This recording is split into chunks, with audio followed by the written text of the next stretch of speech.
Questa mostra è una mostra eccezionale perché non solo celebra un artista di grande respiro, un artista internazionale, ma è particolare perché questo artista viene presentato nella parte più intima. Zoran Muzic torna a casa. A 20 anni esatti dalla morte dell'artista è stata inaugurata a Gorizia, all'interno di Go 2025, la mostra Zoran Muzic, la stanza di Zurigo, le opere e l'atelier, curata da Daniela Ferretti, che sarà ospitata fino al 31 ottobre nell'intero primo piano di Palazzo Attems. Celebra un artista del nostro territorio, un artista che ha attraversato la bellezza ma anche le difficoltà e i drammi del Novecento.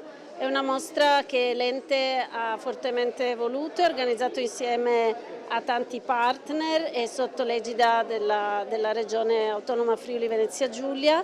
Invitiamo tutti i visitatori che così spesso hanno voluto dimostrare il loro interesse per le nostre iniziative a prenotarsi subito. Cuore della mostra, la stanza di Zurigo. La cosiddetta opera che si chiama la stanza di Zurigo, che è una vera stanza che è stata ricomposta, tutta decorata dall'artista nel 1950, che è stata smontata dalla villa dove era stata realizzata ed è stata con un intervento di salvataggio molto molto importante che ha visto partecipare alcuni tra i più geniali restauratori dell'epoca, tra cui il cognato di Zoran Muzic, Paolo Cadorin, e la sua compagna di studi Pinin Brambilla. La mostra propone la visione di opere con cui è documentata l'intensa ricerca artistica di uno dei pittori più raffinati ed enigmatici del XX secolo. Una mostra di cui siamo particolarmente orgogliosi perché Zoran Muzic è un artista di confine che perfettamente interpreta la nostra concezione di cultura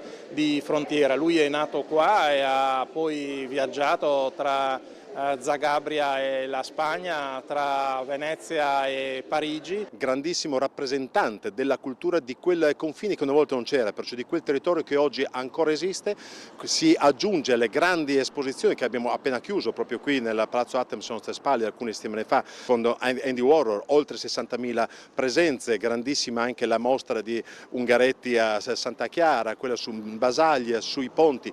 Gorizia davvero sta tornando ad essere un punto di riferimento anche per i momenti espositivi. L'allestimento mette in esposizione oltre 100 opere divise in decenni dagli anni 30 al 2000, tutte provenienti dall'ambito familiare o privato dell'artista. C'è un'altra chicca, un'altra novità ed è mostrare il luogo della creazione. Ed è l'atelier che voi vedete alle mie spalle e al cavalletto vedete le tele che erano a cavalletto poco prima che lui morisse, nel 25 maggio 2005.